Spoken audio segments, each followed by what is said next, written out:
بسم اللہ الرحمن الرحیم۔ السلام علیکم ناظرین، آج کی اس ویڈیو میں ہم حضرت نوح علیہ السلام کی کشتی کا واقعہ بیان کریں گے۔ دوستو ویڈیو کو اینڈ تک لازمی دیکھیے گا۔ قرآن پاک کی 29 سورتوں میں اس عظیم پیغمبر کے بارے میں گفتگو ہوئی ہے۔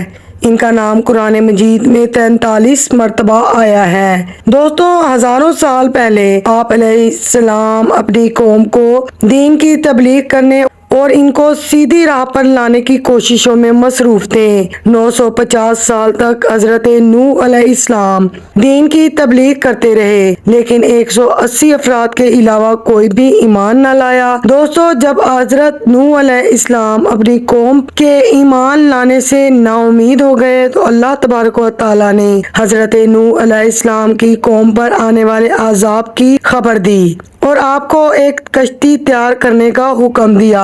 دوستو ابھی طوفان نوح آنے میں 200 سال باقی تھے، تو آپ علیہ السلام کو کشتی بنانے کے لیے لکڑی کی ضرورت تھی، لہذا آپ علیہ السلام نے لکڑی حاصل کرنے کی غرض سے ساگوان نامی درخت اگائے، جس کی لکڑی بہت مضبوط ہوتی ہے۔ دوستو یہ درخت 100 سال میں تیار ہوئے۔ اس کے بعد آپ علیہ السلام نے ایمان لانے والوں کے ساتھ مل کر دنیا میں پہلی کشتی بنانے کا کام شروع کر دیا۔ اس دوران آپ علیہ السلام کی قوم کے برے لوگ آپ علیہ السلام کو طرح طرح سے ستایا کرتے تھے اور دل دکھانے والی باتیں کرتے اور مذاق اڑاتے کہ یہ جنگل میں کشتی بنا رہے ہیں۔ ناظرین طوفان نوح کے آنے سے 40 برس پہلے ہی اللہ تبارک و تعالیٰ نے حضرت نوح علیہ السلام کی قوم کی عورتوں کو بانجھ کر دیا تھا۔ ان میں 40 برس تک کوئی اولاد نہیں ہوئی تھی۔ ناظرین یہ کشتی کم و بیش 100 سال میں تیار ہوئی۔ یہ کشتی 300 گز لمبی، 50 گز چوڑی اور 300 گز ہی اونچی تھی۔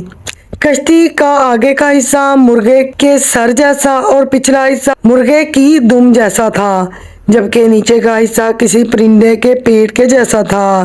ناظرین کشتی کو تار کول کے ساتھ لیپا گیا تھا۔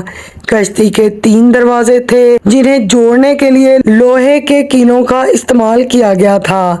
کشتی میں 3 منزلیں بنائی گئیں۔ نیچے والی منزل اشراط الارض یعنی زمینی کیڑوں کی تھی، درمیانی منزل چوپائے یعنی کہ ہر قسم کے جانوروں کے لیے بنائی گئی تھی، جبکہ سب سے اوپر والی انسانوں کے لیے تھی۔ ناظرین کشتی یہ تو آپ کو پتا چل گیا کہ کتنی مضبوط اور شاندار تھی، لیکن جو طوفان آنے والا تھا وہ بھی کئی گنا خطرناک اور خوفناک تھا۔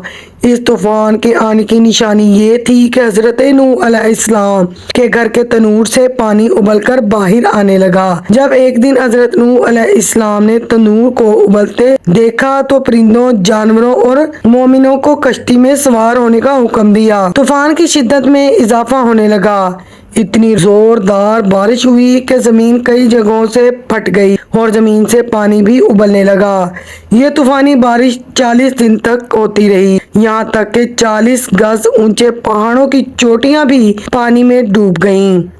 ناظرین کشتی میں سوار افراد کے علاوہ کوئی بھی زندہ نہ رہا۔ حضرت نوح علیہ السلام کی نافرمان قوم کو اللہ تبارک و تعالیٰ نے نشان عبرت بنا دیا۔ ناظرین تقریباً 150 دن تک یہ کشتی مسلسل سفر کرتی رہی۔ بالآخر یہ کشتی جب عرب شریف میں پہنچی تو کشتی نے خانہ کعبہ کے گرد 7 چکر لگائے۔ بالآخر یہ طوفان تھم گیا اور 10 محرم الحرام یعنی عاشوراء کے روز یہ کشتی عراق میں موجود جودی پہاڑ پر ٹھہر گئی اور پھر سب لوگوں نے شکرانے کے طور پر اس دن کا روزہ بھی رکھا۔ ایک روایت کے مطابق حضرت نوح علیہ السلام نے خدا کو رسول اللہ صلی اللہ علیہ وآلہ وسلم اور ان کی آل پاک کا واسطہ دے کر اللہ تعالیٰ سے طوفان تھمنے کی دعا کی تھی۔ ناظرین یوں دنیا کی پہلی کشتی کا سفر اپنے اختتام کو پہنچا۔